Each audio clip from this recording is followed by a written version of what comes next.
Good evening. It's 6 o'clock, Tuesday, October 7th, 2025, Granbury City Hall, 116th West Bridge Street, Granbury, Texas, 76048.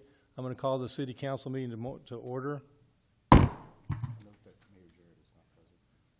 like to, Jeremy just said to note that Mayor Jarrett's not present. That's kind of obvious. I'm Bruce Wadley for people that I haven't met before. I've never done this before. I have almost no notes up here, so we'll see how it goes. You're going to do fine. I'd like to call Pastor Wade Gates from First Baptist Church of Thorpe Springs to bring our invocation.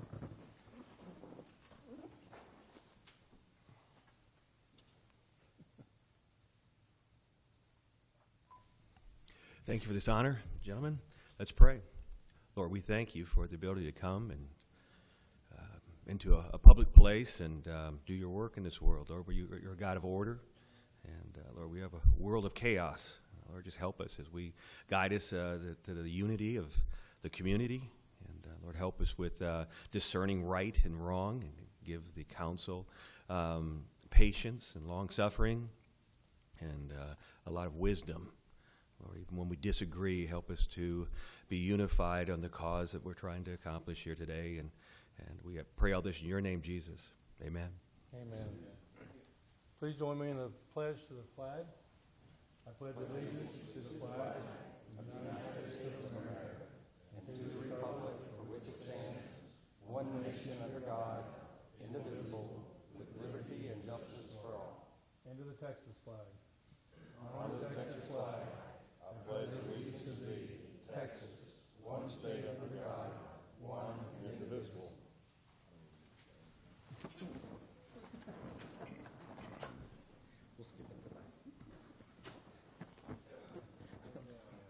We've got a really exciting presentation by the city manager. I'll let Chris, talk about that.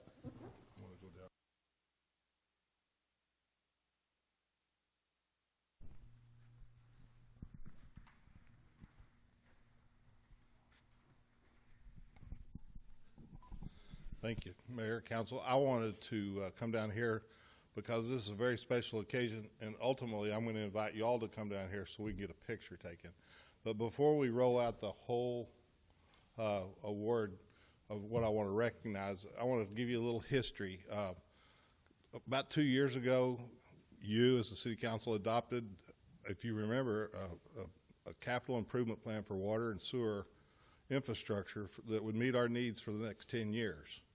And with that, it came with a price tag of $250 million, and we were all gasping for air, understanding the growth that's coming our way and the cost that it's going to take to develop the infrastructure as we move forward. So with that plan in place and adopted and staff understanding the goals and objectives that you wanted, you authorized us to work with EHT to submit a grant to the Water Development Board. And so if you would, I would like for you all to come down here so I can present you a ceremonial check. And I would also like to call Keith Kendall and Chris Hay with EHT, Improtech, Hibbs and Todd to come and join us, because without their extensive and hard work and diligence and relationships with the Water Development Board, we would not have received this award. So this is a presentation that we'll make on the fly down here. So you got another microphone over there?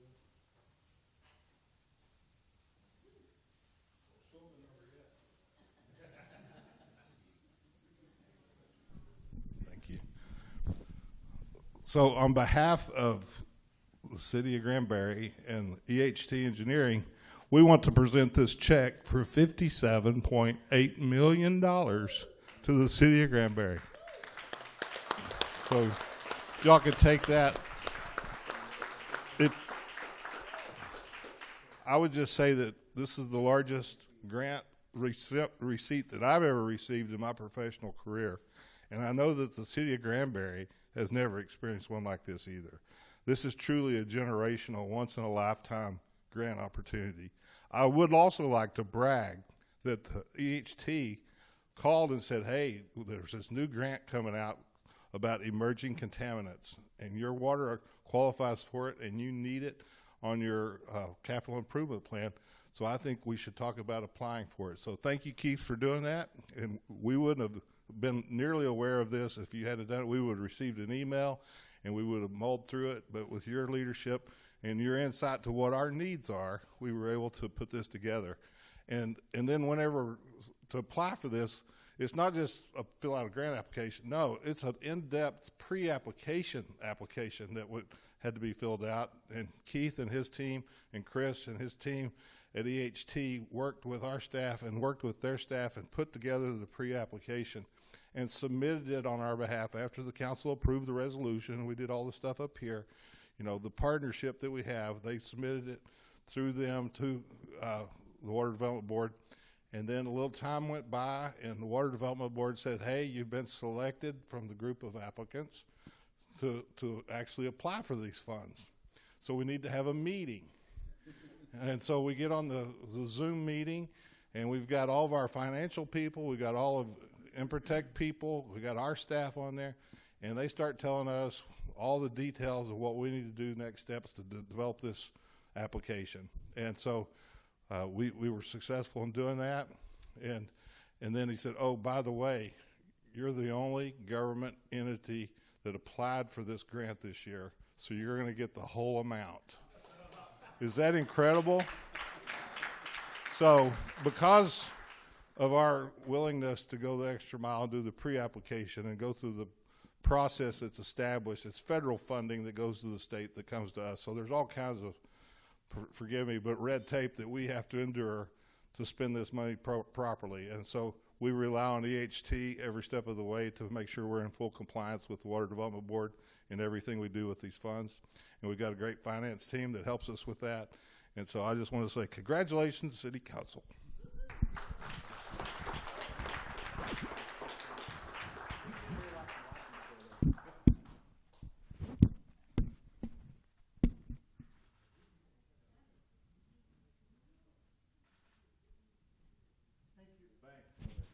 Hey, Chris, can you tell the public what? Can you just give some more in depth what 57 million is in comparison to the city budget? So our annual budget is like $68 million. And so this project that we're going to do with this, it's a $100 million project. It's a new water treatment plant located behind the police department that will desalinate water and put it into our water system for people to consume and drink and shower and water their yards with or whatever they want to do with it. But it's a $100 million project, and this goes well over, well, it's 57.8% of that project. So that's incredible. And like I said, I may have said it, it represents, if you do the math, $5,000 for every man, woman, boy, and girl in this town. That's incredible. So that's what we got. Did I answer your question? Yes. All right. Anybody else have anything? Congratulations. I want to make the point, he kind of said this, but any city could have applied. This could have been split up. 100 cities could have got $5 million or $500,000 apiece, yeah. or 10 cities could have got $5 million apiece. But for us to be the only ones that applied is just, it's amazing. Yeah. And I thank Chris and EHT for, you know, we're just sitting back there going, we're going to do what? So they did a great job. Thank you. Appreciate y'all.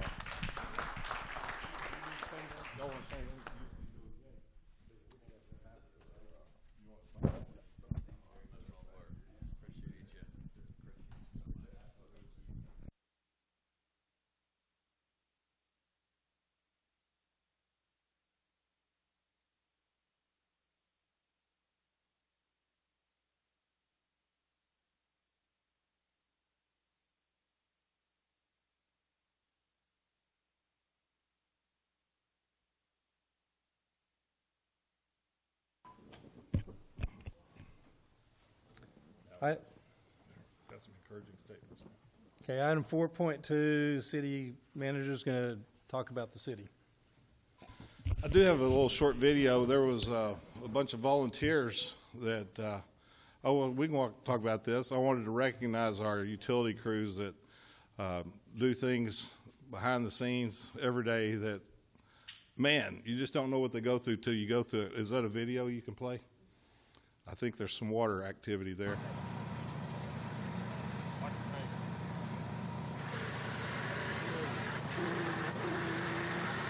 That's fresh water, by the way. It's not sewer water.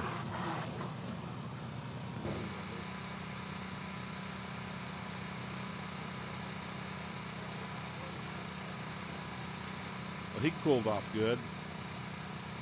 But I just wanted y'all to see this little snippet and understand there's so much that goes into what we do that nobody realizes. He's exercising a valve, trying to turn off a water line. Yeah, it's crooked. You gotta keep it at an angle.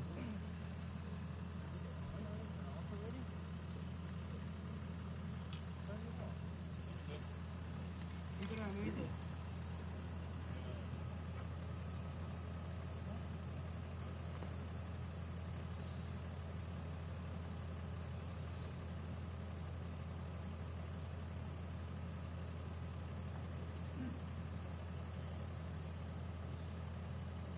Okay. They make a piece of equipment I could buy, probably put it in the next budget, that will actually turn that electronically and save a little bit of time and effort. But that valve is hard to turn. It's probably hadn't been turned in probably 15 years, and so they have to loosen it up and get it going. So that's enough. And then we've got another video I want to show that we did. Our staff took this, and I want to recognize the work that's happened at Decker Gym by the community. It's incredible. Are in Decker Gym. 4 years ago, we were in PNC Bank, and 4 years ago, this building was abandoned. It was a disaster. It was not anything that a normal person would be like, oh, let's make this a home. So then this next room is where Hood County Children's Charities is working out of. They just had Operation Back to School, so they've got a massive amount of stuff going on in here, but they provide all the school supplies for that. They do the clothes for the Heavenly Closets. They help way beyond that. They do a lot of work that people just don't know about. And they do it humbly, and they don't ask for the recognition, so it's lovely, actually. So the locker room is used by like 7 different nonprofits as storage. So now they're not paying monthly storage; they're just putting their stuff here. So this room we're so excited about. We host monthly trainings for nonprofits, the capacity building training. So that looks like they're all day. It can be anything from grant writing and research and reporting, or budgeting, or learning social media, learning AI. We really believed that in our community we needed a central hub place where people could walk in, tell their story one time, and get the help they needed from the entire community. This is a very exciting space for us. So we've been using it as a training room or a group meeting room, and actually we just got a grant from Atmos Energy to turn it into a multi-purpose studio. We will have a photography studio, a podcast studio set up, and then over here we will have a kitchen set up. So we're really, really excited about that. While our nonprofits provide case management, if there is a family that is getting services from a bunch of nonprofits, and we realize we could really get them out of this cycle if we could get together and create this program. So we do collaborative case management, and we'll bring that family in, we'll bring all the case managers in, and we'll sit down and we'll come up with a 6-month to 2-year plan. This room is our community project room. So anybody can borrow this room, that you just have to call and request it. Nonprofits can set up board retreats, they can set up board meetings. Nobody pays for any of the space here. So we still need to paint the new flooring. We actually have the paint donated to do the gym, and we have the labor donated. We just got to get to a point where we have an empty gym to be able to do it, because it's fixing to be a really busy season in here. And this is our boardroom. As you can see, there's a meeting going on. We have different boards and different committees meet in here daily. This room is booked huge amounts of time all day long. So if you need to reserve it, please call early. This is our counseling room. So if there is a counselor at a nonprofit and somebody doesn't want to go see them at the nonprofit because they're worried about the stigma or whatever, they're welcome to meet here. There's an exit door for an emergency exit, or they can come in that door. But this really is just kind of like a soothing room for counseling and stuff like that. Right. So that's your tour of United Way of Hood County. We would love to host any of you guys in your events. Just give us a call. Our number is 817-579-5100. This has truly been a community effort. We've had so many people involved. A+ Roofing, Leadership Granbury, Junior Leadership Granbury, Texas Paint and Wallpaper, Lowe's, C&J Painting and Remodeling, Jackie Gordon, Texas Made Air Conditioning and Heating, New Scope Marketing, the Kenneth Hill Foundation, Zachary Corporation, and Atmos Energy. So I don't know if y'all know this, but that building was vacant for, the gym in that area was vacant for over 10 years. And you didn't see any disarray other than the painting that was still in progress in the gym itself, which was completed today, I just heard as I was walking into the meeting. So the people that have been volunteering their time and efforts replaced ceiling tiles, painted as needed, cleaned the floors, cleaned everything. Looks like there might have even been some new floor covering installed. The other end of the building we were using as a city when we owned the facility before we gave it back to the school, and it was our Parks and Recreation and our Clean Air Coalition utilizing those offices. So they were in pretty good shape, but the rest of that building was in terrible condition, and those volunteers worked in some heat and some long hours to get all that cleaned up. So let's give them a round.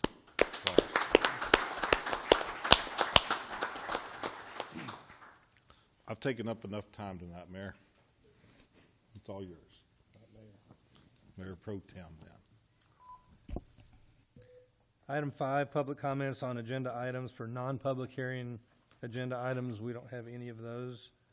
Item 6, the consent agenda. All items on the consent agenda are routine or previously discussed items and will be approved with one motion. However, should any member of the City Council want to discuss any item, that item may be removed from the consent agenda and considered under deliberation. Item 6.1, consider approving City Council minute meetings from September 2nd, regular meeting, the September 9th joint meeting, the September 16th regular meeting,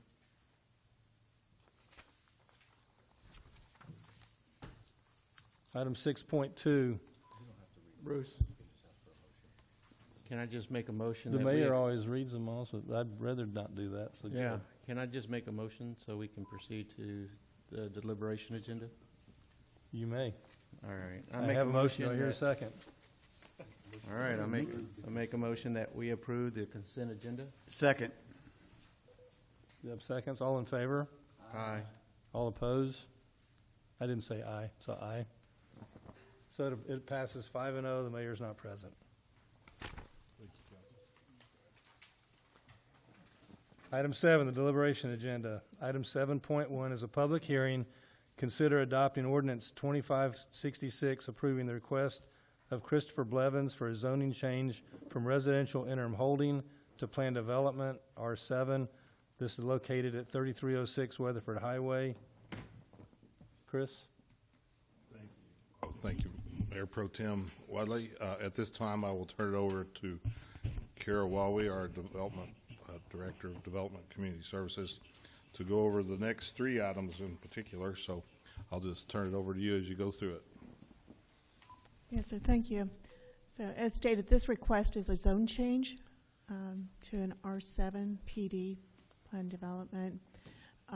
The slide shows the location there on the west side of Weatherford Highway. It's part of Apes Landing. Apes Landing has been under development at some stage of progress from 2005. I spoke with the applicant today, and he is here to speak of more of the history if needed. This particular site outlined here is 37 acres, zoned interim holding, request for planned development, R7 base. So the zoning in the surrounding area is purple is showing the planned development districts in Apes Landing. The yellow color is showing R8 zoning, which is a standard district. To the east, across from Weatherford Highway, is county and developed with residential and some commercial activities. And to the south is a county park.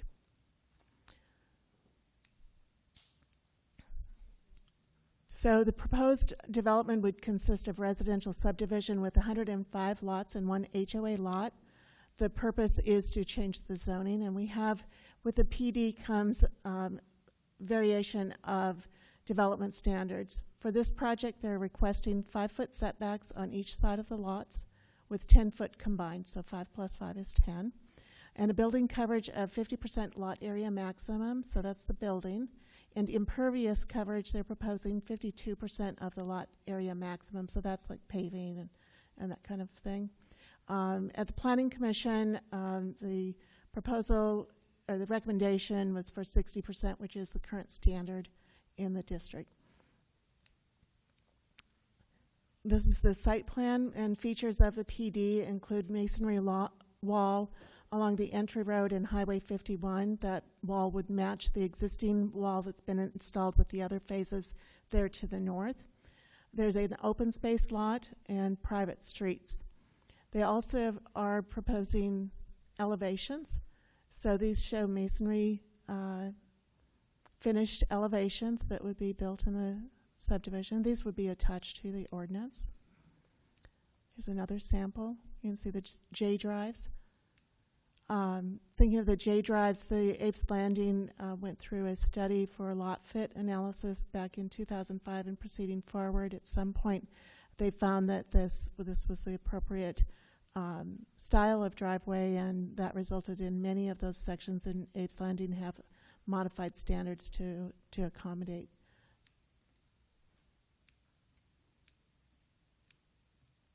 Thank you. Regarding public notice, staff mailed 21 public notices to property owners, as well as posting in the newspaper. We also posted a sign and posted on the city's webpage, all as required. We did not receive anything in writing from any of the mailings or other advertisements. Staff is recommending approval of the request with a condition for the impervious coverage to be 60% of the lot area maximum. And this is the, went past it, there. The Planning and Zoning Commission had the same recommendation. And these are your voting options. I'd be happy to answer any questions that you might have. Thank you. This is a public hearing. We have one person signed up to speak. Richard, would you like to come up to the microphone, please?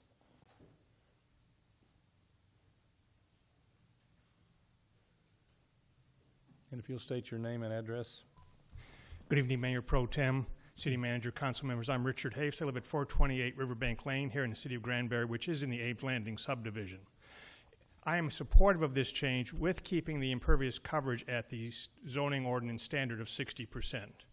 The reason is, if with the proposed changes from the developer, 50% coverage for the building and 52% coverage for impervious surfaces, there's not enough impervious coverage left after the house is built to put in a driveway and the sidewalk, let alone any improvements the homeowner would want to make in future years, such as extending the patio or adding a pool deck.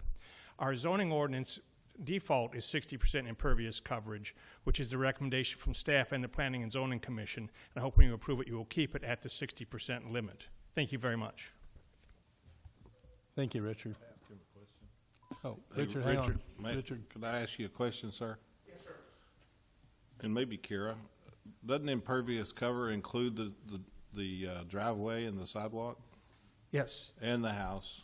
Yes, it's anything that Okay. water can't soak into. Yeah, and the way I understood what you said, it was just the house, not the driveway. Oh, So I'm sorry. I was wanting to clear that up. I'm sorry, It's- perhaps I misspoke. No, I may have misunderstood, but I just wanted to clarify, impervious cover means impervious cover. So, Yes, sir. yeah, and that's our code too, so I just want to make sure. Thank you. So they want less? More. I'm going to close the public hearing. Council, anybody have any comments or questions?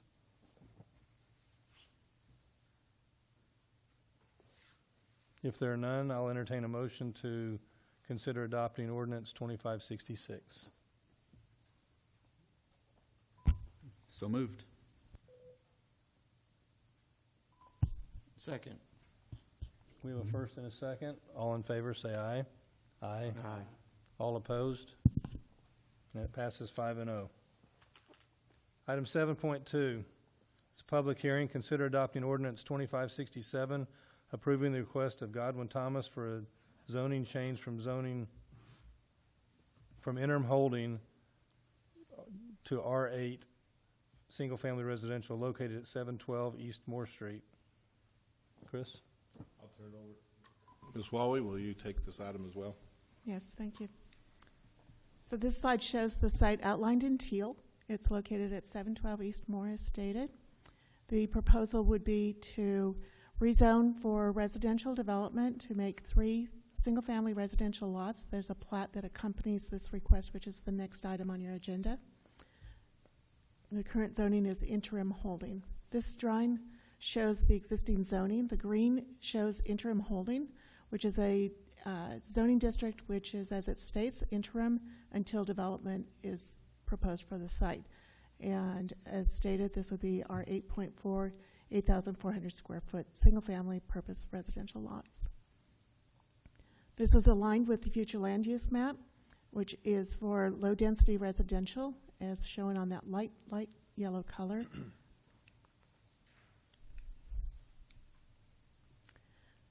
The planning and zoning considerations constituted these items. Not to repeat what we've already gone through with those slides, but the zoning would be similar to the development in the area, which is residential in this area. There is also similar zoning to the east and to the west. Infrastructure is in place and will tie on after their moratorium. The change represents a small increase in the supply of our 8.4, but it is planned for. And properties in the area have been established with both interim holding and our 8.4 zoning. It would slightly increase the amount of that zoning. We provided public notice with mailing to 8 individual property owners, published in the newspaper, posted a sign on the property, and also posted on the city's webpage. We've received nothing in response to those postings. Staff is recommending approval of the item. Your Planning Commission also recommended approval. And these are your voting options. If you have questions, I'd be happy to answer them. Thank you. This is a public hearing. No one signed up to speak. Would anyone in the public like to talk on this item? I'm going to close the public hearing. Council, anybody have a question or comment?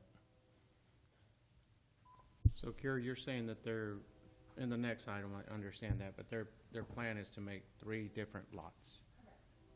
And they're Correct. all going to be R8.4?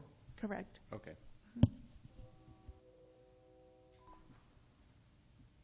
Skip. Okay, so it says that they'll hook up to the sewer system when the moratorium is lifted, but the moratorium is over September 30th, so It's over now, yeah. there is no moratorium. That's which is why correct. 7.1 didn't need a waiver. Right Okay. now, right, and we could have cleared that out of our report. We generated the report prior to the moratorium being over. Yeah, counsel, in her defense, that agenda item was put on the record before the moratorium was over, and with the posting, it was 2 weeks ago. It got put, you got a copy of this agenda 2 weeks ago, so that's how long. But praise the Lord, the moratorium ended Sunday, officially, so. Any other comments? I will entertain a motion to adopt ordinance 2567 as stated. So moved. Skip. Second. Zeb. All in favor? Aye. Aye. Any opposed? Passes 5-0. Item 7.3, public hearing, consider adopting the request of Dirk Creasy to replat lots 1 and 2, Block 1 of Valley View Estates located at 712 East Moore Street. So, same location. Yes, thank you. So this is the plat. Again, this is your site location map. And they're proposing to create 3 lots for single-family purposes. And now with the approval of the zoning, this is our 8.4. This is the replat drawing that shows 3 lots, vertical on the map, with each lot having frontage onto Moore Street. Meets the standards of the plat requirements and our other standards for the city. So you can see how that lays out there. And because it's a replat, we're required to have a public notice and a public meeting. So we did provide notice to 8 property owners, and as well as published in the newspaper. We didn't receive anything back either in favor nor in opposition to the request. For a replat, we are not required to post a sign nor to post on our webpage. And staff recommends approval of the replat. Your Planning Commission also recommended approval. These are your voting options. Thank you. This is a public hearing. No one has signed up for this. Does anyone in the public wish to speak? I will close the public hearing. Council, any questions or comments? I'll entertain a motion to approve the request to replat lots 1 and 2 of Valley View Estates located 712 East Moore Street. So moved. Thank you, Greg. A second? I'll second. Deb? All in favor, say aye. Aye. Aye. Any opposed? Passes 5-0. Item 7.4, consider approving a care flight agreement to provide air and land-based ambulance service with a fee of $2 per month to the City of Granbury utility customers that choose to participate in the program.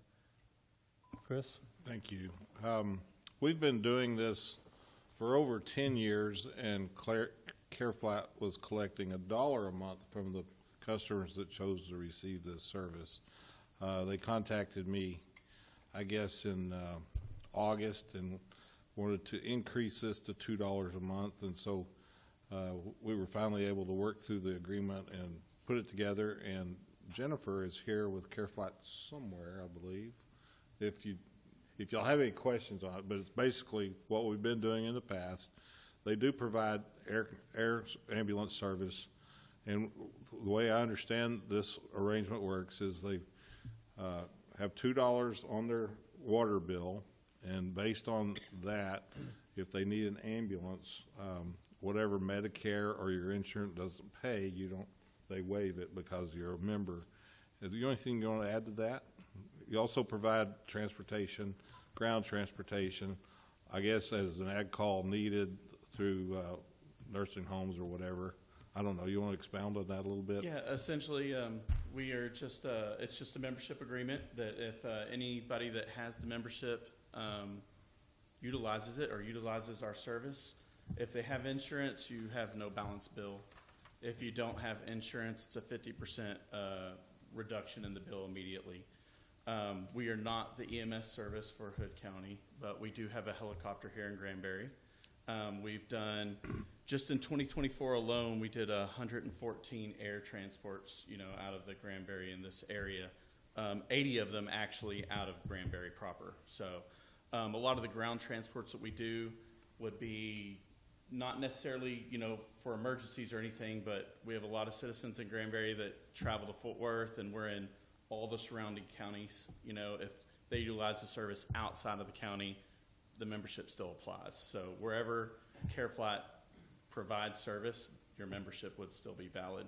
So the proposal to go from $1 to $2, we've had this membership program for 18 years, right? Since May of 2007. And y'all have been on it since 2010, I believe, and this is the first price increase we've ever had. We're a 501c3 as well. CareFlat's one of the few EMS providers that's a 501c3 and not a private equity, and we're not immune to the rising cost of providing the services. I may have missed your name. Could you tell us? Sorry, yes, I'm Dustin Kaler. I'm the CFO of CareFlat. Okay. So. Well, we are glad you're in our community, and for those that don't know it, they have a helicopter based at our airport. They've been a great partner for over a decade, probably since 2010.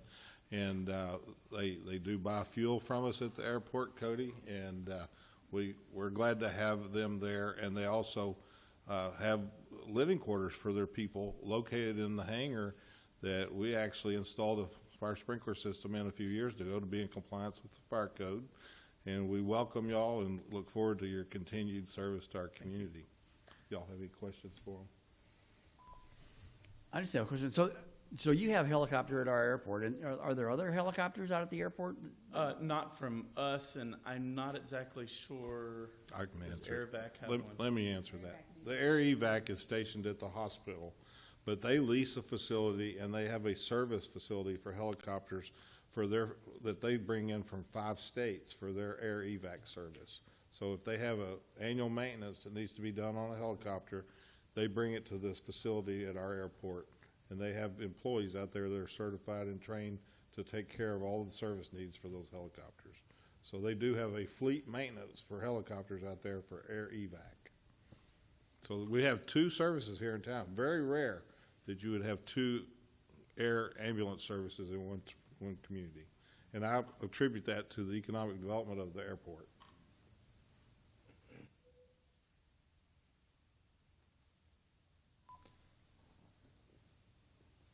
If you had to be taken by helicopter to Fort Worth, let's say, what would that cost approximately? Approximately over 40. 40? 40,000. I'd heard 20, so 20 was enough. No, and I'll be honest, we are probably we're on the low end of the cost for air services in this area. We have, we have information that allows us to make sure that we're holding the moral high ground as the 501c3. We're also, a joint venture between Baylor, Scott and White, Methodist Hospital Systems, and Texas Health Resources. So we pretty much take care of all their facilities around the area. So if you have Medicare and a supplement, but you have to do that, Medicare is going to pay what it pays, and the patient would be responsible for the balance. Yes. Now, on ground, the patient would still be responsible for the balance, and it would be written off if you're a member. In air, they had the No Surprise Billing Act passed by Congress several years ago that essentially once your insurance is paid, there's, no balance bill to the patient. However, that doesn't cover, deductibles or other out-of-pocket expenses. Go ahead. Co-insurance. Yeah, co-insurances and stuff like that. So our membership program would wipe those away as well. So.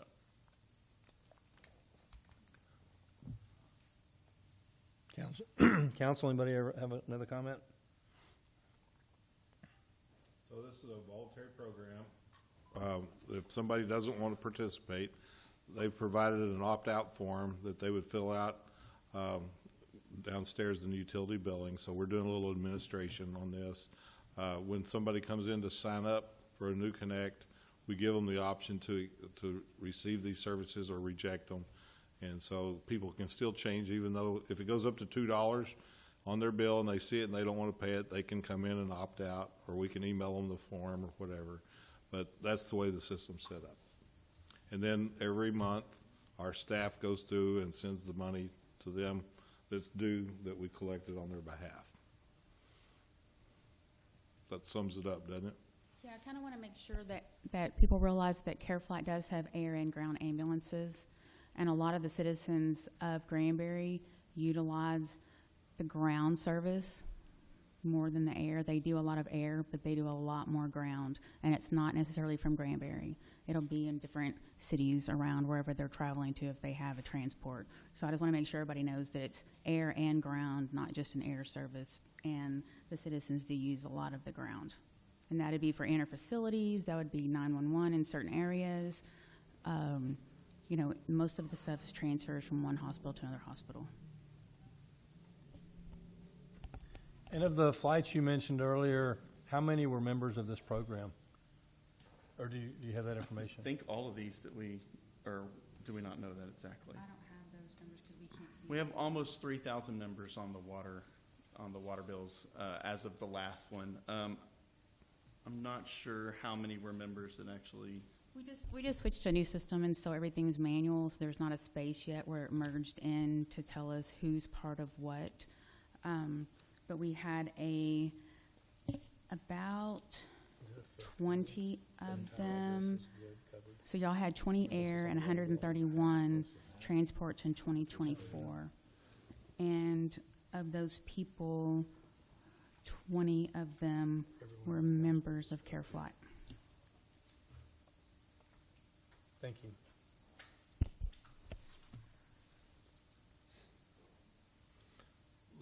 The agreement that's in your packet was updated today. I asked them to change the legal venue to Hood County, and they provided that to me today. So I updated your information, and I gave Carla the correct contract. So that's the only thing that's changed since the previous contract that you looked at was the venue in case something goes wrong and we end up in court. Sure, and my signature was from the previous one, so if we need to update that, we can just email it to me. I can get it done tomorrow. We can for do you. that. Back. You got it. Council, any other comments or questions? Do I hear a motion to approve the CareFlight agreement that's provided in our packet? So moved. Greg? Second. Skip? All in favor, say aye. Aye. Any opposed? Passes 5-0. Thank y'all. Appreciate you working with us on the timing. Item 7.5, consider approving the interlocal agreement between Hood County and the City of Granbury for animal control support. Chris? Thank you, Mayor Pro Tem Wadley. Let me get to the right agenda item here. This is a interlocal agreement where Hood County provides support for animal control. They have a shelter in our city, and we've been paying them for quite some time, long before I got here. And they sent a list of, or this new interlocal agreement, and basically assessed us an extra $360 more than what we were paying. So it's a total of $17,810 for this year's service. We pay that in monthly payments to them. And I'm just going to get on my soapbox and say the taxpayers of Granbury are also taxpayers of the county, and they are paying this fee twice. So we're the Hood County residents that live in Granbury are paying taxes to the county for the shelter, and they're also paying the city taxes for the shelter services. So that's a sticking point on every agreement we have with them, where we're being what Eddie told me was double dipping earlier tonight. He used that word. So I just want to bring that out and let y'all deal with it. If we've been doing it this way forever, and that's the way it is. So it's up to y'all to, it's an interlocal agreement. It's up to y'all to authorize me to execute it or not. So there we go. So if we didn't sign this and our animal control picks up a animal, would the county not accept it? That's a question for the county, isn't it? Because with what Chris just said, here's how I looked at it. I have two employees. One lives in the county, one lives in the city. The employee lives in the county, has a wild dog in her neighborhood, and calls animal control, and the county animal control person would come and pick up the animal, take it to their facility, and then they have a process where they keep it for some number of, 72 hours, I think it said, a time frame, and then they try to rehome it. I guess if it has tags, they try to contact the owner, and then if, in the bad scenario, they would euthanize it. And that would not cost the person that lives in the county anything. My employee that lives in the city would call animal control, and the city animal control person that works for our police department. So you figure a police officer with their salary and their benefits and the truck that they drive is paid for by the city. They show up at that address, pick up the animal, take it to the county and give it to the county, and the county goes through their normal process with it. So the person that lives in the city pays city taxes and county taxes, what Chris said a minute ago, but the person in the city is paying taxes twice. And in addition to having this officer that works for us, this county wants to charge us $17,800 for that service. And I agree with Eddie's double dip comment then. I didn't hear it earlier until Chris just said that, but I don't understand why we're paying twice. I had the same thought about, I should probably go here, streets. Can we talk about anything else or not? Probably Sure. not. Because everybody that lives in the city pays city taxes and county taxes. The county maintains all the county roads. The city maintains all of the city streets. The county doesn't participate in the streets, even though they're also in the county. Kind of the same concept. And dispatching. Are we going to go there? Stay on topic. I'm sorry. Mayor Pro Tem? Yes. Thank you. I just got so that was one of my questions is what happens if, and I don't want to propose this, but what if we didn't have an animal control in our police department, Chris? What happens then?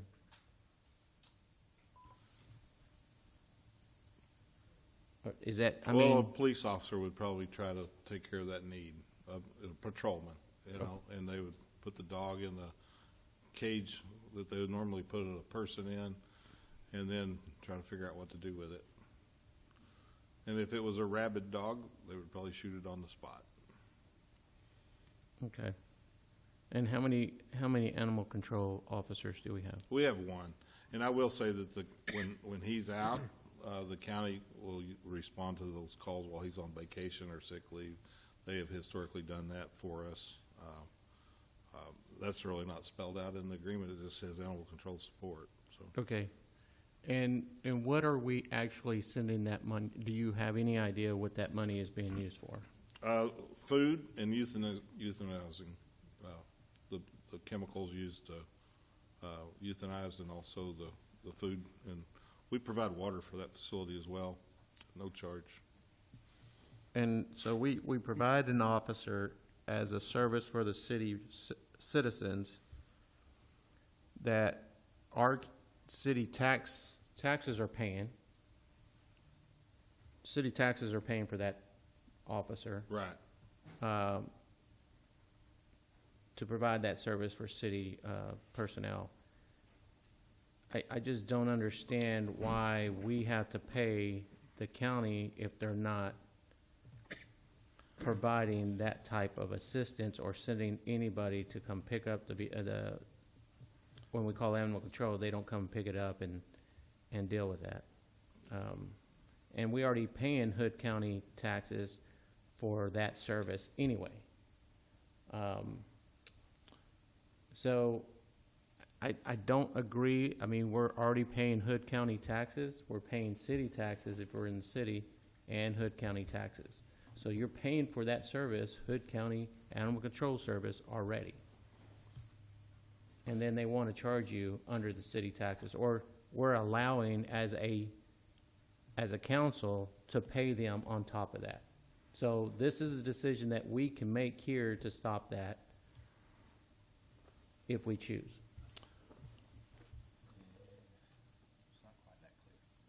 Yeah, it's not quite that clear. You have a comment? I would like to ask our city attorney, do you have any knowledge of Toller pays this fee? Yeah, no, Toller is charged a same or similar fee. I do know that. I've seen the records. So the deal with the animal control is that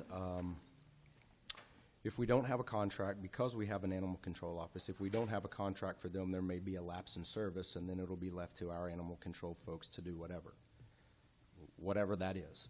Contract with a private entity or a rescue somewhere else or something like that, and there may be fees related to that. But the Health and Safety Code, I wish I could recall the number, I think it's Chapter 882 of the Health and Safety Code, puts the onus of animal control on the sheriff.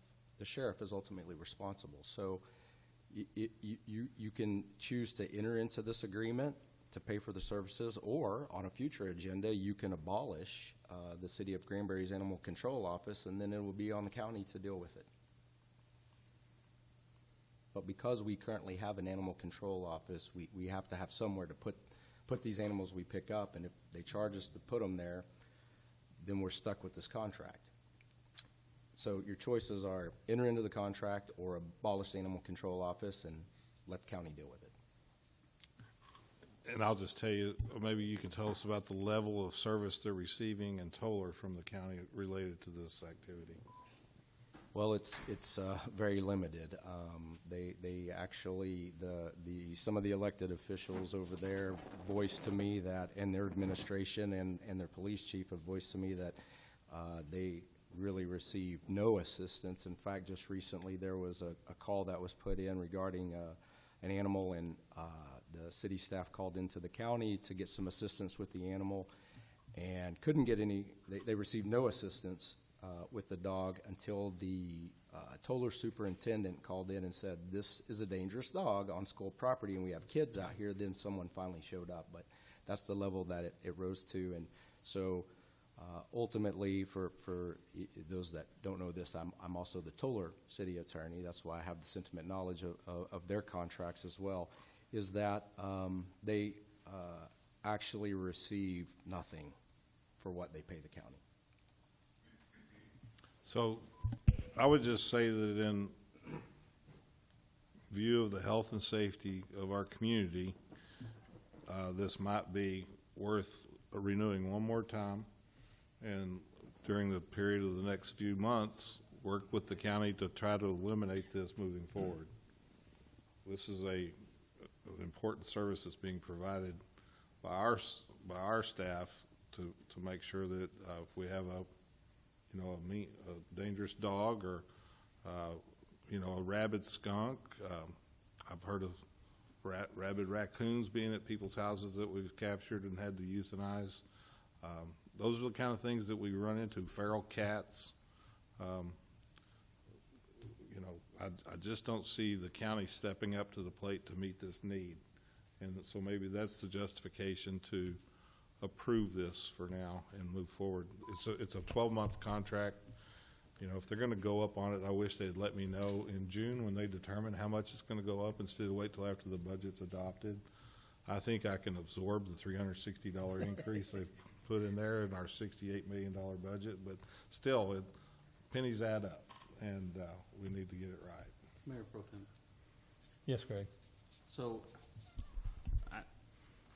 I guess I've never asked a specific question, Chris, but until you just said a little earlier that we are covering the bill for the water, I mean, I agree that, based on Jeremy's understanding that we need the contract, we need to have somewhere to take these animals, but I don't have a problem approving it under those circumstances, but what I would request from staff is that we attempt to renegotiate to say, you charge these other communities, these other cities for this service, but we are effectively giving you something and being charged the same amount because we're covering the charge of the water. So I would like to see a similar contract going forward without the fee because we are providing the water. I'll look into that for you. Thank you. Council, any other comments? So, Mayor Pro Tem. Yes. So the county does have an animal control, or are their sheriff's deputies their animal control? They have a animal control officer. So if somebody in the county has a dog that they want to get picked up, they call the sheriff's department and the sheriff sends their animal control out. So if we didn't have this agreement, we live in the county, we call the sheriff, and the sheriff would send their animal control out to take care of that dog that's in my backyard. That's a good theory. Except, but for the fact that the city of Granbury has an animal control office, and so statutorily, because we have that office, we would send those people out. But again, if you abolish that, the statute, and there are several attorney general's opinions on this that are very clear that if we don't have that officer, maybe reassign him to something else, and we no longer provide that service in the city, then the statute and the case law and the AG opinions are very clear that it is the obligation of the sheriff, regardless of city limits, to ensure animal control is handled within the county. I don't have a problem with us having our own animal control officer. My issue is that we're being charged by the county for something that someone who lives in the county isn't charged for, being charged twice. intricacies of the law. How's it part of the law? How's that, I don't, Because His comment was Chapter 882 of the intricacies of the law. statute says that if we have an animal control office, we have to contract with some entity. It doesn't have to be the county. It can be a rescue. It could be a private entity. We could have our own. Or we can establish our own kennels for these animals. But if we have an animal control office, we have to have a contract for a place to take these animals to. And they're offering this as the fee. I'm not saying I agree with the fee. Just from a legal standpoint, either we either enter into this contract, we find a private entity to house these animals, or no longer have an animal control office and let them handle it all. These are your options. So if we enter into this, are we stuck then for a whole year? I mean, we cannot renegotiate this with the county at some time to do something different. I mean, we have to, we can negotiate it during the year, and then next year it would be effective, but this year we're gonna still wind up paying the 17,000. Is that correct? What Well, happens you can terminate it with 30 days written notice. what happens if we don't pay this, Jeremy? Then we'll have nowhere to take the animals that get picked up. Unless they want to let us do it for free. Yeah. well, but Jeremy just said we have to have a contract by state law.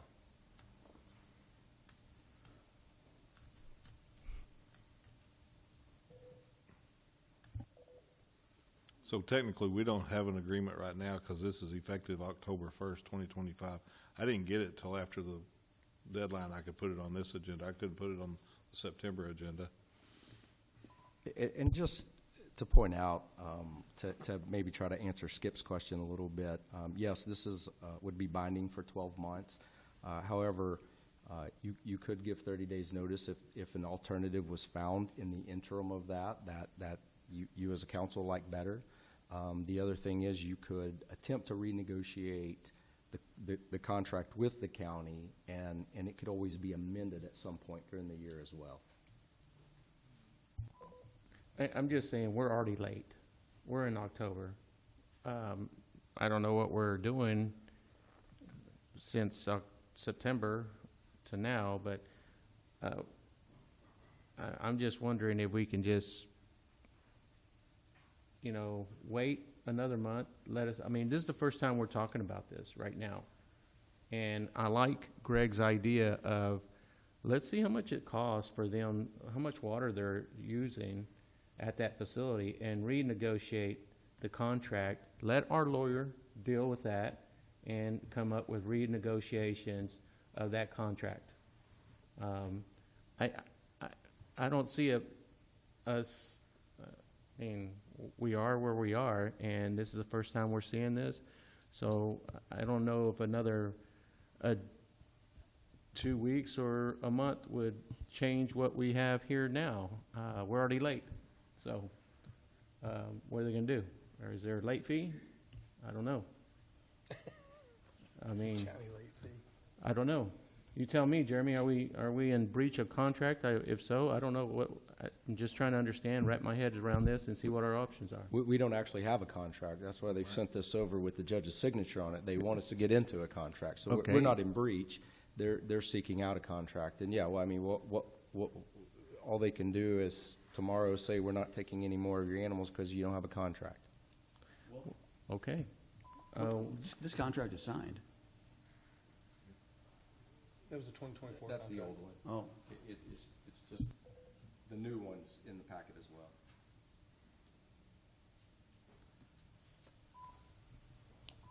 Well, at the risk of hindering our own officer, Thank you. I would propose and make the motion that we accept the contract as stated, and then in the meantime, work with the county to find a better deal sooner rather than later. I have a motion. Do I have a second? Can I ask or request Greg to revise that motion to go ahead and direct staff to give maybe a 30-day notice next month so we can have renegotiations or something to that effect. That way we can keep the officer in his position. I will caution against that. I'm sorry, Councilman Rodriguez.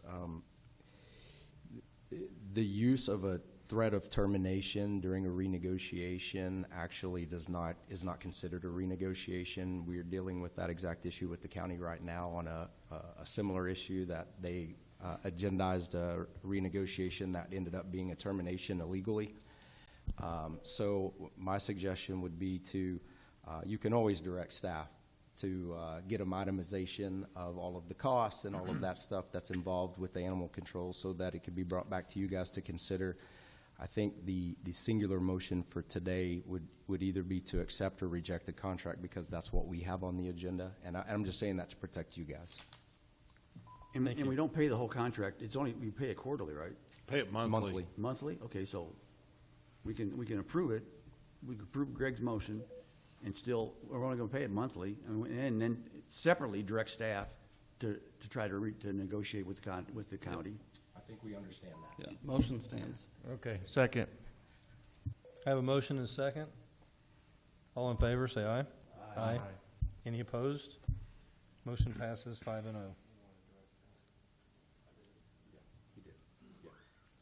Item 7.6.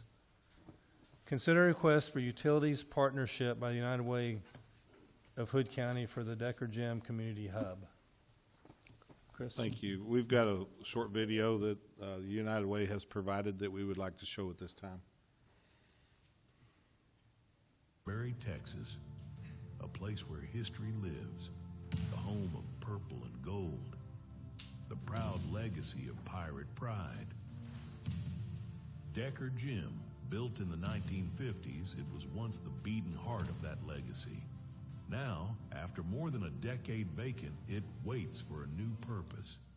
United Way is seeking partnership to preserve this history, because when we come together, we unlock millions in grant funding. With that support, we will transform Decker Gym into a hub for everyone, a hub for nonprofit training and workshops, for public meetings and community outreach, for mental health and wellness sessions, for youth and adult sports, for you, for your family, for all of Hood County. Partnership means restoring the purple and gold, bringing history back to life, and building a stronger future together.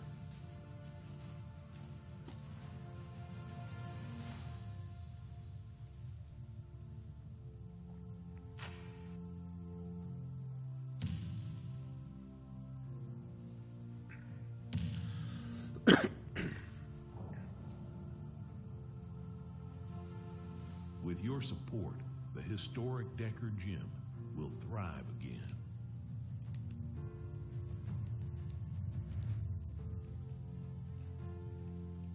Better together, good for Hood.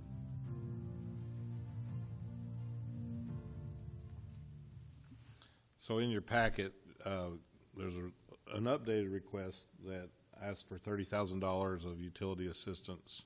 And Crystal is here tonight, the director of United Way. If you have any questions or talk about, this is a skip over their agenda item. He may want to elaborate a little bit.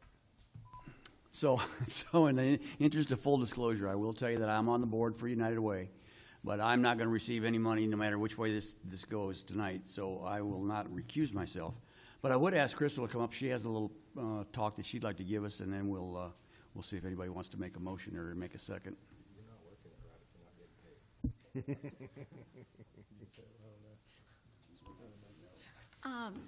Thank you for having me. We have put a lot of heart and time and I don't want to say dollars because United Way hasn't put in dollars. It's been a community effort and everybody's donated everything. But we've put a lot into Decker Gym and being able to bring all of the different nonprofits in to help our community all together has been really kind of transforming in the nonprofit world for Granbury and Hood County. And so we are asking the city to partner with us and join us in this endeavor by helping us out with utility credit of $30,000. We've done the math, and our early bills looked small, and now they're getting bigger and bigger because we've got more people moving into the building and using the building. and hopefully by next summer, our plan is to have AC in the gym, and so we know that bill's going to go up, but it's important to us to be able to open the gym so that in the summer, and we can't do that without AC. So that's our ask. I don't know if you have any questions for me. I could go on and on about what we've got going on in the gym, but I don't want to take up too much time, but I'm happy to answer any questions. Crystal, I have one question. And I kind of got this from Jeremy earlier. So the amount is not to exceed $30,000, but not $30,000. It's like we actually pay the utilities up to $30,000. Yes, sir. Okay. So if the utilities turn out to be 40,000, it's still only 30,000. No, that's a statement. I mean, but if they're 20, then it's 20. and if they're 20, it's 20. Okay. But it's a maximum of 30,000. So however long it takes them to spend $30,000 for utilities, or if they don't spend 30,000, it's still it'll never be more than 30,000. And the other thing I think that people need to understand is we keep saying that it's Decker Gym, and I get it. You see the gym, you see them playing basketball there. But United Way is using that facility for much more than just a gym. It's not just the Decker Gym. It's the offices and the conference rooms and all the facilities that you have behind the actual gymnasium. That is where all the stuff that goes on that United Way provides for all the other partner services that they have that they share that facility with. And so it's not just Decker Gym. When the other partners moved in, did they move out of facilities where they were paying rent and or utilities? As far as storage goes, yes. So nonprofits like Hood County Children's Charities and Christmas for Children, Advance Camp, they were all paying storage and space to keep all of their things. We have the co-working space now that we have so many nonprofits in Hood County that don't have brick and mortar. And so they're having to go rent places to have meetings, or they, have to go have lunch meetings. And believe it or not, as a nonprofit, we don't make a lot of money. And so when you have to have lunch out every day to have meetings, it gets expensive. And so just having a place where people can have meetings, and Christmas for Children is there full-time, Hood County Children's Charity is there full-time, Advance Camp is there full-time. In the summer we had Head Start, Early Head Start was there. We have people there all the time. It's just different groups using different pieces of the building. And the facility is provided by the school, and no one pays any rent. Is that correct? That is not correct. We do actually pay rent right now. We are in the middle of negotiating with trying to hopefully get that taken care of.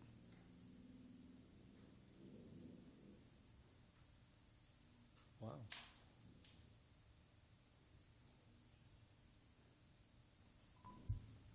Greg? Chris, where would the funds come out of? Would they come out of general fund? Would they come out of the utility budget?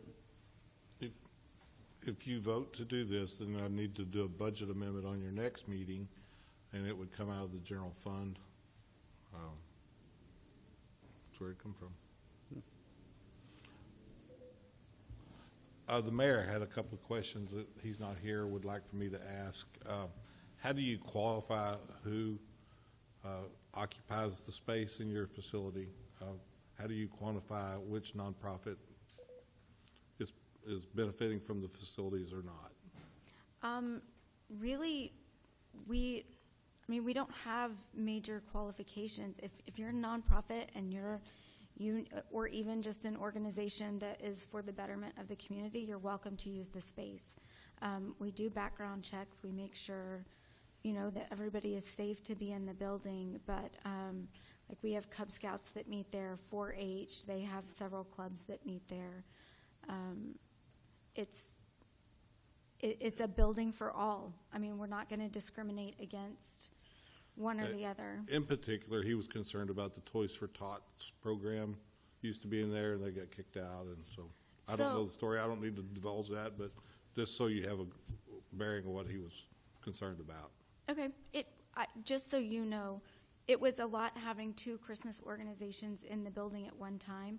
They needed a lot more space. We've also grown in where they were at last year. We now use that space pretty much daily for different trainings and stuff. And so we chose the nonprofit that serves only Hood County. Well, he'd probably They're welcome to. He'll probably be at home listening to this. He's sick tonight, so Okay. I just had to ask the questions. I mean, and we do still partner with them. We still work with them. We have storage with them, and so Good. It wasn't a kicking out situation. I promise. It was an outgrowing situation. That's all I got. Thank you.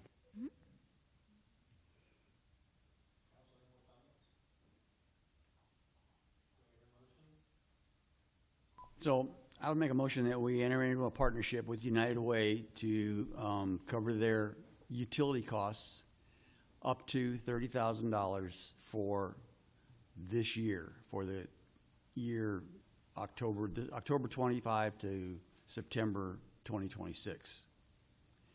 And the maximum amount would be $30,000 regardless of whatever the cost is of the utilities. But it will never be more than $30,000. I'll second that. Have a motion and a second. Question. Skip, is there specific, you put a specific time frame, is there a reason why? Well, just because it's an annual requirement. Okay. I don't want, this is not forever, it's this year, and then next year, we'll see if they need it, and we'll see if we can put it in our budget. But for now, for tonight, I just want it to be for this fiscal year. Okay. Is that fiscal year? Is that correct? Okay. All right. Sounds good. And my comment would be that this benefits a lot of folks, not just United Way. Crystal, I appreciate you bringing this to us, but all the other organizations in there, everyone benefits. I have a motion and a second. All in favor, say aye. Aye. Any opposed? Motion passes 5-0. Thank you so much. Thank you. Item 7.7, consider approving an agreement with Amerisco to complete an energy audit project development phase of work for selected city facilities in an amount not to exceed $35,000 and adopt ordinance 2568 to amend fiscal year 2025-2026 operating budget for the general utility, tourism, general capital, and Granbury historic property funds, and authorize the city manager to execute the agreement. Chris? Thank you. I would like to say that there's a couple of items on this agenda that are here because of the change in the legislature of when you need to post things to be on an agenda. So we were behind the curve with this change of new legislation, and so that's why the budget amendment is out of last year's budget, okay? Well, I guess it's out of this year's budget. There was a couple others that were on the consent that were last year's budget. So at this time, I'll turn it over to our Director of Internal Services, Aaron McLean, to let him go through this project with you. Thank you, Mayor Pro Tem, Council, City Manager. I think Michael was going to get this one, so let's make sure he does the parking lot for the plaza if I'm doing this one, all right? There are two possible phases to this work. The project development phase, also known as the energy audit, is the first phase. The primary purpose of an energy audit is to identify where and how energy is being wasted in a building, assess the current energy consumption and efficiency, provide recommendations for improvements that will save money, conserve energy, and enhance overall building performance and comfort. These audits lead to actionable strategies for reducing utility costs, improving sustainability, and mitigating risk from inefficient or failing equipment. If warranted and approved, the second phase of work will be the project implementation phase, where the design and installation of the upgrades would be funded and completed utilizing the savings from the energy efficiency of the study. Some of the things that will be looked at are lighting, water conservation, HVAC, building automation pertaining to lighting and HVAC, water heating, and the building envelope itself. In the packet is the agreement with Amoresco, also the ordinance for the budget amendment, and Exhibit A that shows the buildings that would be involved in the study, as long as also the bucket of funding for each building, since they are different facilities and different city departments are housed there. It was divided up, the funding was. Be glad to answer any questions you may have. Like I say, if we do find that there is a good cause for a project and that it would be feasible and pay for itself in some time, there would be an additional agreement in addition to this through an amendment for that work. And that would go back to council for improvement, correct, Chris? Yes, sir. And this is similar like what we did for the energy audit that we did on this building and some of the other buildings about 7 years ago. I know Greg was on the council then. And we actually were able to update HVAC equipment, lighting, and they did the engineering study and showed that it would pay for itself over a period of years to do that. And we've made the decision that that would be more cost effective to enter into a lease purchase arrangement for those assets than it would be to respond to them and repair them and incrementally change them out to meet the new codes. And also there's a state mandate that requires us to reduce our energy consumption by 5% every year. And so by doing that then, we hit a big part of it. And now we've got some other buildings that we've acquired since then that we need to address. And also those ball field lights are very dated and very high energy use. So we're looking at what we can do that way. It's just a study at this point for $35,000.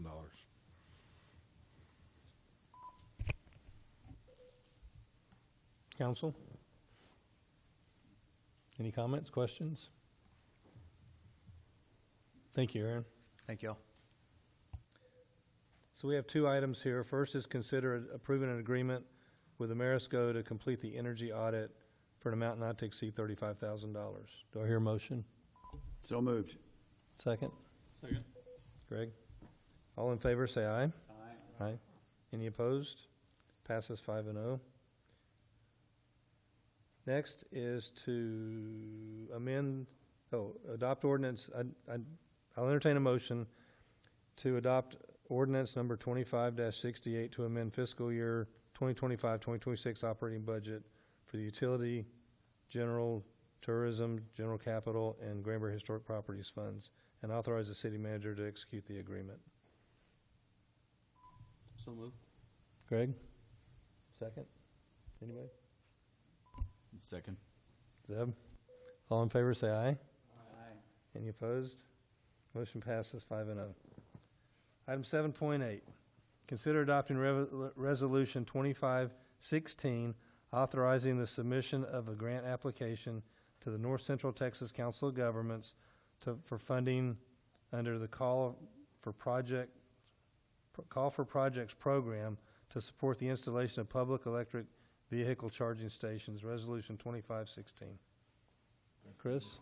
I would like to introduce to y'all Jordan Willingham. He is a city manager intern working with us, and he has taken on the task of putting together this EV charging station grant project, and we have been working on it behind the scenes internally here at the city. Many of our staff attended the training that we hosted when NetCog came to town, and had other folks from other areas come to our community and sat in this very room and talked about how to apply for this grant. So Jordan, I'll turn it over to you and let you walk us through this resolution and answer any of their questions they may have on this program. Right. And I'll just tell you, he's probably nervous because this is the first time he's presented to a city council that I'm aware of.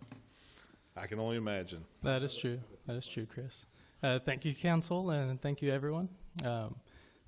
This grant is a very low-risk grant. It requires no match. The funds allotted to this grant program are sitting at around $13 million. This is distributed across 16 counties.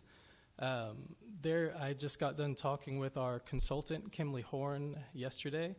They have about 170 sites in progress for trying to apply for these funds. It is a 100% funded project. 80% of the initial deployment and construction is covered by the federal portion of this grant, whereas 20% is covered by the vendor. When it comes to operations and maintenance, the roles are reversed. 20% is going to be covered by the grant and 80% by the vendor. This continues for a 5-year period. After the 5-year period, we take on the responsibility for operations and maintenance, or we can also continue to negotiate with the current vendor to see if we want to continue working with them or also pursue another vendor in the future. As far as the EV market goes, the growth of the EV market has been exponential. Last year alone, 1.4 million EVs were sold nationally. It is estimated by NASDAQ Research that we will hit 4.1 million EVs sales, capturing 27% of the total auto market. Here regionally in ERCOT, we have 300,000 registered EVs as of last year. ERCOT estimates by 2029 that number will be up to 770,000. If I may, we have a few pictures, if I may pull up the sites. So this is our first site here. This is the parking lot east of Visit Granbury. As far as the site requirements go, you need to have lighting. You need to have a certain grade of gradient on the concrete below 2%, which both sites completed after the consultation yesterday. You need to have some sort of security footage. This particular site does not have any security available right now, but the grant will cover the cost of implementing said security to monitor these sites. And if you go on to the next one, this is our City Hall site in the little red square on the southeast of the City Hall parking lot. Both of these sites, you give away 5 parking spots and you get back 4, is how this grant operates. The reason that being is that there's a 5-foot long kind of a easement for disabilities that is required by this grant. Both of these sites, there's one more stipulation as well, is that that same parking spot that is for disabilities, it has to be a 20-foot long parking spot, but only one of them has to be, which means they have to etch about 2 feet forward into the underlying terrain in front of them. Let's see here. On to the next slide, if you would, please. Oh, is there not one? That's okay. That's okay. The other slide, the other image, I forgot to even tell Carlo to put in there. But it was a image of the various different charging stations around the city. The existing infrastructure here in the town, the grand majority, besides United Co-op, is pretty much dedicated to customers of their business, be it a hotel, be it somewhere like the workplace where they have a Tesla charger. There's no true public infrastructure for these vehicles. In Hood County alone, there's a little under 1,000 registered EVs in Hood County. When you think of our economy, when you think of all and the growth that I mentioned in EVs, the visitors that may be foregoing Granbury, that may not even think about Granbury because we lack certain infrastructure. Yes, they could charge up at home, but wouldn't it be nice for them to have somewhere to top off, somewhere to charge their vehicles wherever they're coming from? It would be very nice to have that infrastructure in place for that 27% of total cars being sold by the year 2030. But that's kind of that's all I got right now. You have any questions for me? Thank you, Jordan. Thank you. And you told me yesterday, but can you explain to the council who pays for the electricity? The electricity. Let's see. That's a good question there. Who pays for the electricity? Chris? The person charging the vehicle. Yes, thank you. Yeah, yes, of course, yes. The person, not only do they pay for the electricity, you can, it's either a variable rate per kilowatt hour, you can do it as a timed rate, or you can also fix it as a just per kilowatt hour, or per kilowatt for the actual usage of electricity itself, or you can do it timed. That will be a conversation to be had with the vendor. But yes, it is paid for by the consumer. So the vendor actually makes, once it's installed, he makes a profit on the sale of electricity for the 5 years. Then when it's turned over to us and the city could use that. Is that how that works, Chris? Nope. Go ahead. I'll let him answer. Do you understand the question?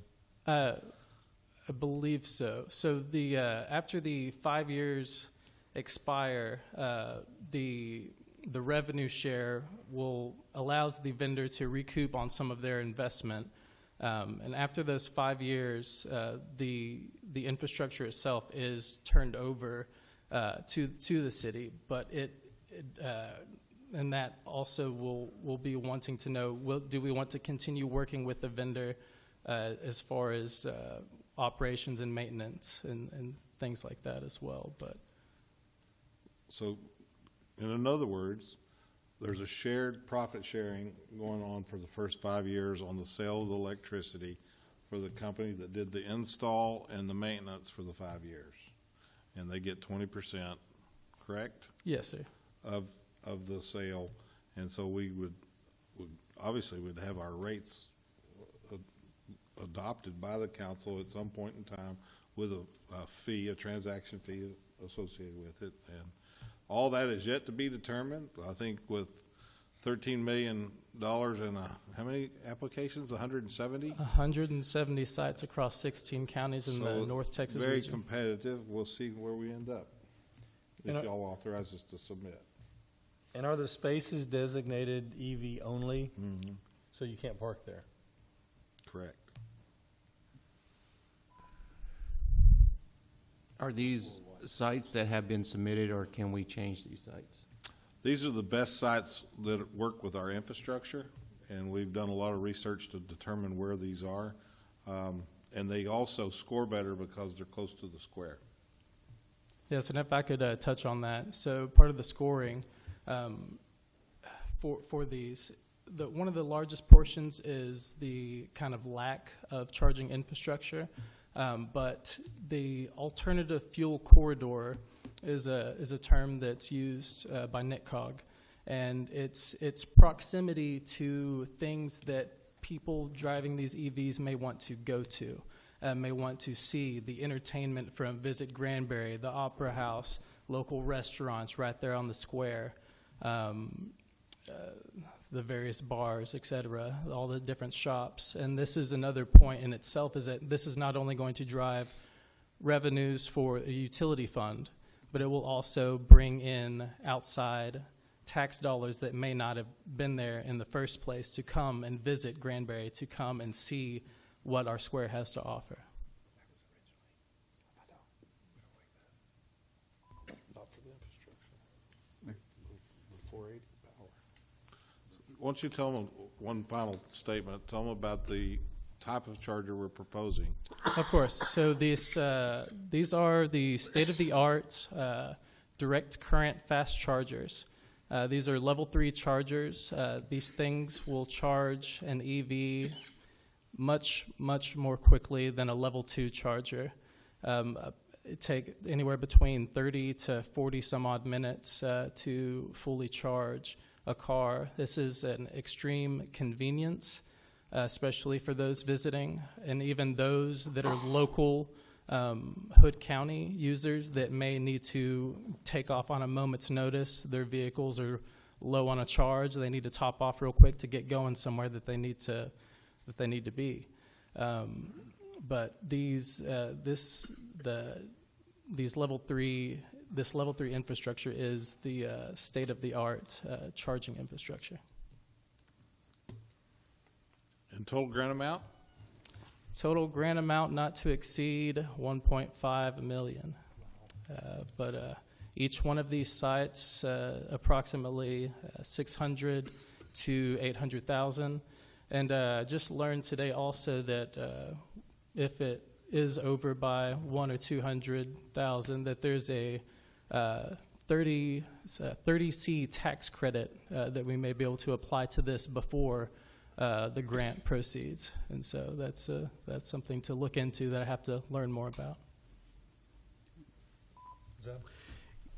Is it already determined what kind of chargers these are going to be? Not level 2 or 3, but I know that there are Tesla chargers, there are the J chargers, there are several different kind of EV chargers that are out there. Do we already know which ones we would be pursuing? Not quite. So once awarded the grant, NICCOG will help us in selecting a vendor for this. But as far as the units themselves, they will have at least, I believe it's 3 to 4 different adapters that will fit any EV, essentially. Yes, sir. Of course. Eddie? Bruce, thank you. The only concern I have is that, we're giving up 5 spaces of these. We already get enough complaints about not enough parking downtown. And now we're going to reduce it by 5 more spaces. The very next agenda item will address that. Okay. All right. I hope so.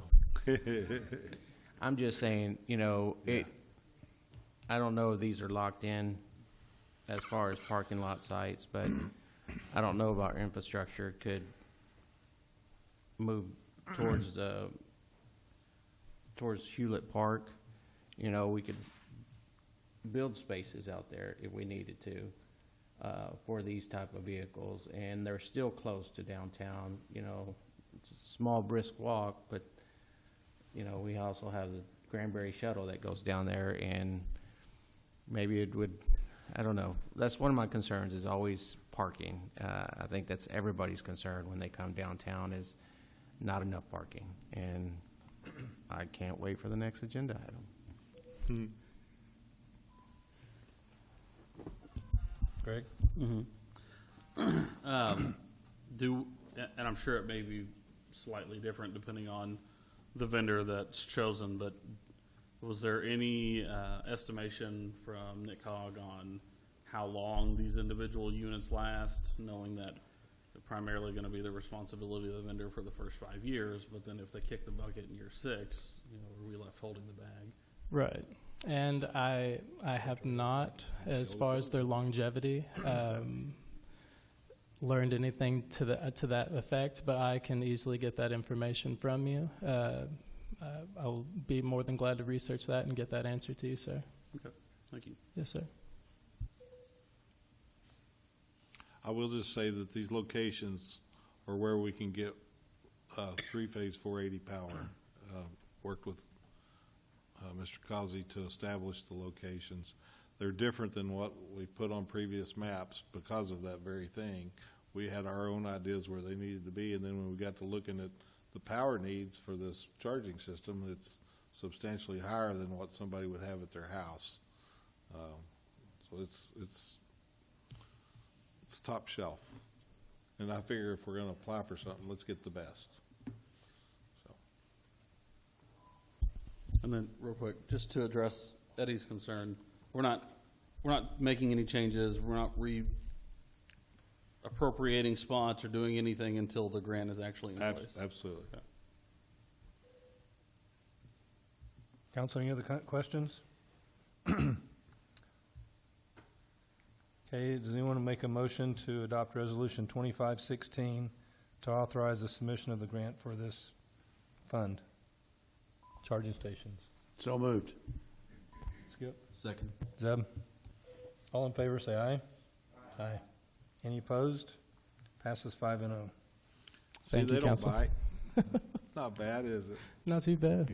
Jordan, you did a good job. Thank you, gentlemen. Appreciate Thank you. Thank you. Jordan, you're not going to go that easy. I was kind of disappointed that you didn't come with the $57 million. That's all. Yeah, I mean, 1.5. It's chump change compared to what Chris is doing over there. It's all pennies count. Okay, item 7.9, consider rejecting all proposals received by the city for the Granbury Spare Plaza parking lot submitted on September 16, 2025, awarding the Granbury Square parking lot replacement project to PaveCon Limited in an amount not to exceed $183,819.44, 44 cents really, including 15% contingency and authorizing the city manager to execute the contract. Chris? Thank you, Mayor Pro Tem. I'll turn it over to Michael Ross, our Deputy City Manager. He's been working on this entire project to get these bids. Him and Aaron McLean have been working, and of course the procurement team. So I'll turn it over to Michael. Thank you, City Manager, City Council. Staff originally received a proposal from PaveCon to replace the parking lot adjacent to Visit Granbury to the east. Council may recall, after we purchased the Granbury Square Plaza, you allocated $600,000 for various projects. This parking lot is one of those projects, so that's where funding was established for the historic Granbury Historic Properties group. We originally negotiated with PaveCon and did receive an asphalt and a concrete bid from them under buy board pricing, which allows us to directly contract with them without competitive bidding. At the time, staff felt that pricing from PaveCon could be high, so we decided to go out to the market and do the competitive proposals on both asphalt and concrete. We did receive multiple proposals. The asphalt pricing ranged from $160,000 roughly up to $264,000, and then the concrete was between $235,000 and $294,500. What that did was clearly indicate that original asphalt pricing from PaveCon was extremely good, that $159,842. And so we've gone back to them and confirmed that they would still honor that original pricing. And so we are recommending to go with PaveCon for that price, and we ask council to consider a 15% contingency, $23,976.45, which would bring it up to $183,819.44 total if that contingency was needed. So we're asking City Council to consider rejecting all the proposals from that September 16th proposal opening and award the Granbury Square Plaza parking lot replacement project to PaveCon Ltd. in an amount not to exceed $183,819.44, which does include the 15% contingency. And we ask that you authorize the city manager to execute that contract. And as Chris mentioned earlier, one of the things this redo on this parking lot will establish an extra 13 parking spaces that have been fenced off historically behind the wrought iron fencing. We'll be opening that back up along with redoing the east, that parking lot next to Visit Granbury. So we'll get 13 extra spaces that have been unused to date. Happy to answer any questions. How's that? Eddie? Thanks, Mayor Pro Tem. Did you get a bid for the concrete cost of it instead of the asphalt? And you're saying that this amount is for the asphalt, is that correct? Yes, we have both. We have several bids for both. I see the bids for both by the several different companies that were submitted, but I was wondering if PaveCon gave you a quote for the concrete. They were within that same range that the others came in. I don't think they would have been low on their concrete. Something. Right. The low bid for concrete, let me see. While he's looking that up, let me just also tell you that this includes dealing with some ADA issues at that parking lot, and there's some trench repair for the asphalt. There's some full-depth asphalt reclamation that's going on, power washing the brick pavers, parking lot striping for not only the new parking lot, but the old brick paver parking area that's going to be new, and then wheel stops in that area as well. So we're creating parking on that brick plaza that's currently there that's just basically blocked off and nobody uses it. So we had the architect lay that out. I thought we got 16 spaces, but I guess Michael knows better. He's been more intimate with this project. So I just a lot double-checked. A lot more going on than just tearing out the asphalt and pouring concrete or putting in new asphalt. There's reconditioning the base material, and anyway, we looked at it. It was like 20 or 25% different to go with concrete in that parking lot compared to asphalt. And the life of that parking lot now is probably from the 1970s, to give you an idea of how long that asphalt's been abused. So you can get another 50 years out of this if you go asphalt again, because there's not a lot of heavy truck traffic going on it at all. So we're at 160 roughly for the asphalt. The lowest concrete price is 235 and some Is change. that PaveCon? It was not. Now, did that other bid include this other work with the other parking lot as well? Yes. Okay. So 160 versus 235. 159,842 for PaveCon, and we're adding a little contingency just in case there's a snafu there, compared to the 235. 235. Right. For concrete from one of the vendors. PaveCon's concrete was higher than that. It was. Yeah. Yes, sir. So if the parking dates to the 70s, some of the potholes date to the 90s. Yeah, probably so. Hadn't been very well maintained. So there's like 3 actions in that recommendation. So took a while to get the wording. Two? Well, and execute the contract, yeah. Okay, so council, any other comments, questions? Greg? Just one. Since we're doing all this work to repave, was this parking lot considered in the EV In the what? discussion? In the EV discussion. Since We we're did- already tearing it up and Well, the parking lot east of that doesn't need a bunch of tearing up. It's just the one at City Hall needs the depth. So no, we didn't consider that. We don't want it on that property. We want it on public city property. Remember, that's owned by Granbury Historic Square. It's an LLC. Right. Subcomponent of the city, so we wanted to keep it separate. Okay.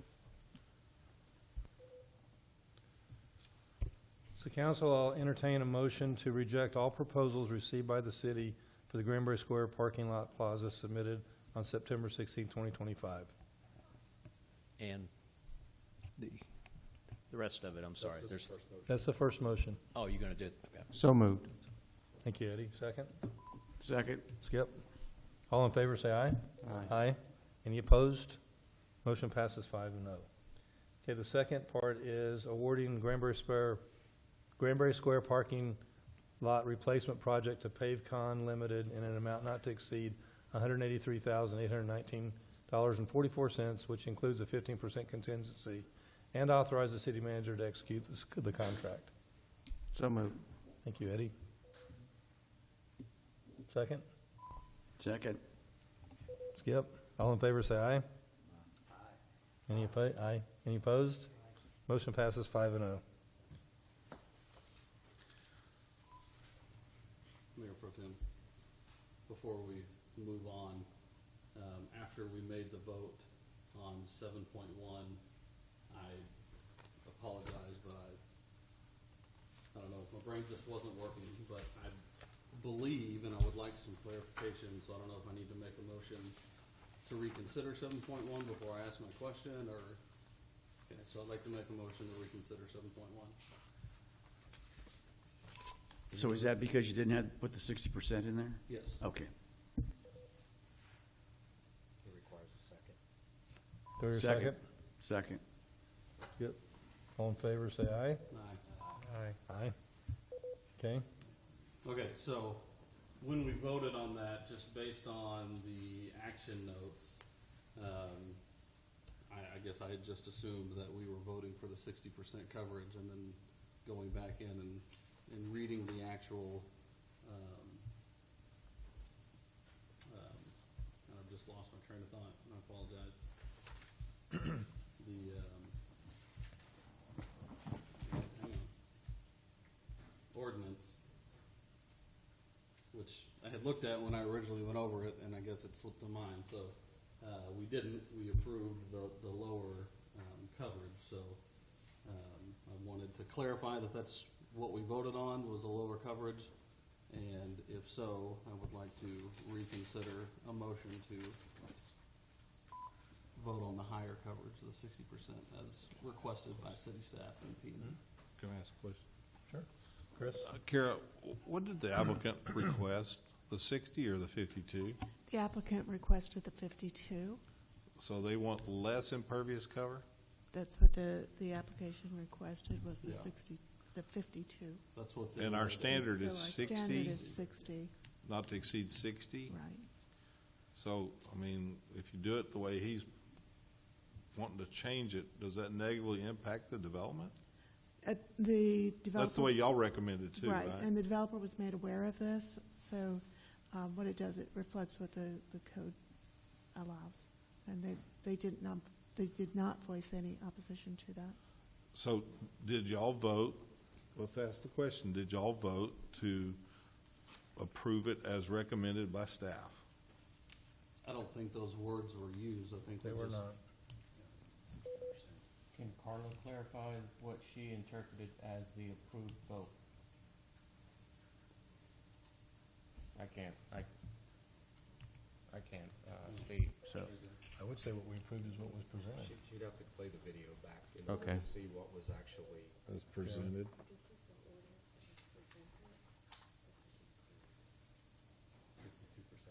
Yeah, I think we just made the motion to approve the ordinance. As presented. 2566, yeah. I mean, that's pretty typical, but without going back and. That's pretty typical, but without going back and reviewing the video, we can't make that assumption. So just But vote the way the you ordinance want. does say 52% lot area maximum. So, all right, whatever you guys want to do with that. So unless there's any more discussion, I would like to make a motion that we approve the ordinance with the recommendation from city staff of the 60% of the lot area maximum. Can we do what we're doing? Can we do this? Yeah, this is what you do. Second. I have a motion and a second. Any other discussion? All in favor, say aye. Aye. Any opposed? Motion passes 5-0. Hey, well done on following the rules of procedure. I'm so impressed with y'all. Well done. Wow. Good job. Okay. Item 8, citizen comments on matters not on the agenda. Speakers have a time limit of 3 minutes for a combined total of 30 minutes. I have 2 speakers, which would be 6 minutes. Allotted at this time for comments on regarding matters not listed on the agenda. Richard? I have another one. Where's the other one? Well, he was 7.1. Oh, that's this one. He's still this one, too. Good evening again. I'm still Richard Hafes at 428 Riverbank Lane here in the great city of Granbury. The Granbury Regional Radio Network was created by this council to solve a number of public safety issues, and in that regard, it's been very successful. Unfortunately, it seems to be driving a wedge right now between the county and the city. And as a citizen of both, I really need you guys to all work together to address issues of growth and road construction and public safety. Going to both the county commission meetings and the city council meetings, I hear a lot of talk about the Granbury Regional Radio Network, and from both sides it seems like there's a lack of communication. I think there's a lot of people talking and not as much listening going on, and people aren't seeing the other side of the issue. So I want to encourage you, as this issue continues to bubble up, to talk openly and honestly with your peers on the county. And let's bring us all together so we can work together for the betterment of the citizens and visitors to our city. Thank you. Thank you, Richard. FYI, there's a special meeting for that purpose tomorrow at the county EOC, and our radio team and deputy city manager will be there. Rod Heitschmidt.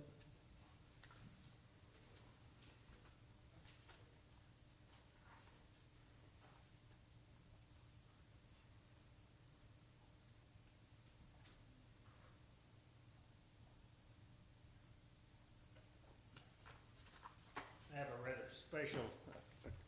If you'll state your name and address, please. My name is Rod Heitschmidt, and I live out at Pecan Plantation. And I've got some things I need you to do. No, that's not true. I'm representing the Lions Club. We had decided as Lions that we wanted to put up a sign for Lions Clubs. I led an effort to, let's not do that for the Lions Club, let's do it for all of the service clubs in the city. That'd be the Optimists, the Kiwanians, the Rotarians, and the Lions. I worked with Danny Reed, which you may know, at developing the sign. I went to Mr. Campbell about painting it, and we made a number of we made progress. Then, before Mr. Reed would develop or build the signs, he said, you better find a place to put them. And I thought, I already had places. You know, I just thought I could go up and talk to somebody and say, yeah, you can put it here. I found out that that's not possible, at least at the present time. I since have talked to Jennifer in the Community Development Committee about the rules and regulations for putting signs inside city limits. And she's in the process of making certain that that is not possible and what would take to do that. The reason I'm asking is because I assigned each club one of the roads, one of the highways coming into the city. Lions took going toward Crescent, coming from Crescent into the city, and I cannot find a place outside the city to put up a sign. I don't know the individuals. I have written them. I found their names, and one of them has a box here in Granbury and the other one in Crescent that owns the two pieces of land immediately outside of the city limits on the northwest side of the highway. But neither one of them one of them has not contacted me and the other one is not interested, and I don't think the other one would be. And when I was in agriculture with a ranch or something, I suspect if somebody come to my place and asked me to put up a sign without talking to me, that letter would go like this. So that's where I'm at right now. I have two requests of the council. First, I would like to know if anybody knows where I could put up a sign for the Lions Club going toward Crescents. If anybody knows people out there that I could talk to and explain to them that this is a nonprofit sign, let me know. Contact me. The second thing is there any possibility that we could put up the 4 signs within the city limits if we could find partners to do that? And I do have partners within the city limits at the present time, but not outside the city limits. So my request is twofold. One, can you help me locate someplace outside city limits? And if you cannot, will you consider an alterations to current policy that possibly we could put up a sign? And I'll be happy to answer any questions. Anybody have any questions? You can't take that. You can't respond. Okay. I'll be in touch with you, Rod. All right, I appreciate that. Thank you. Thank you for bringing that to us, Rod. You bet. I now declare that the Granbury City Council is convened into open session and that all members, with the exception of the mayor, are present. City Council will now go into closed session pursuant to the provisions of the Texas Government Code in accordance with the authority contained in the following sections. Section 551.071, consultation with attorney. Section 551.072, deliberation regarding real property. And Section 551.087, deliberation regarding economic development negotiations. Thank you all for being here tonight.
And landscaping, but not anymore.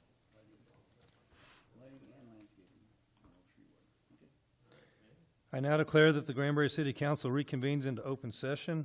There was no action taken in closed session, and all council members, with the exception of the mayor, are present. There being no, council, is there any further business? Mr. Mayor Pro Tem, Yes, sir. I'd like to make a motion to authorize the city manager to execute a development agreement with Black Tie Aviation for the airport project. Do I hear a second? Second. Any discussion? All in favor say aye. Aye. All opposed say nay. Aye for me too. Passes 5-0. Any other? Mr. Mayor Pro Tem. Yes, sir. I'd like to make a motion to authorize the city manager to grant the authority to allow POA funding to be used by RCM Lakeview Landings LLC for the purpose of lighting and landscaping on Overstreet Way, building of the seawall of the sea retaining walls. I have a motion. Do I hear a second? Second. Motion and a second. Any comments? All in favor say aye. Aye. Aye. All opposed say nay. Motion passes 5-0. Anything else, Skip? Mr. Mayor Pro Tem, I have Yes, sir. something. In light of the passage of the authorization of the city manager to execute the development agreement with Black Tide, that affects the two leases that we have on the two properties. So I would suggest that someone make a motion to amend the two individual leases between the City of Granbury and Granbury Hangars LLC and Beach Fork Agriculture LLC for their existing airport leases by amending Section 12B in each of those two leases to strike the words Director of Aviation and substitute those words with City Manager, and to add the language in the first sentence of Section 12B after the words written approval to state to include approval of the use of a universally used form to be developed by city staff and the lessee to be used as to all subleases. Do I hear a motion? And you have to say exactly what Jeremy just said. Mr. Mayor, Yes, Mr. Mayor Pro Tem, I want to make a motion to exactly replicate what the city attorney just recited.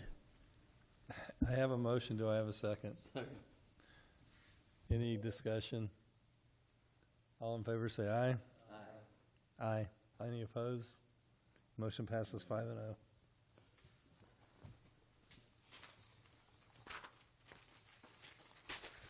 You got my pages.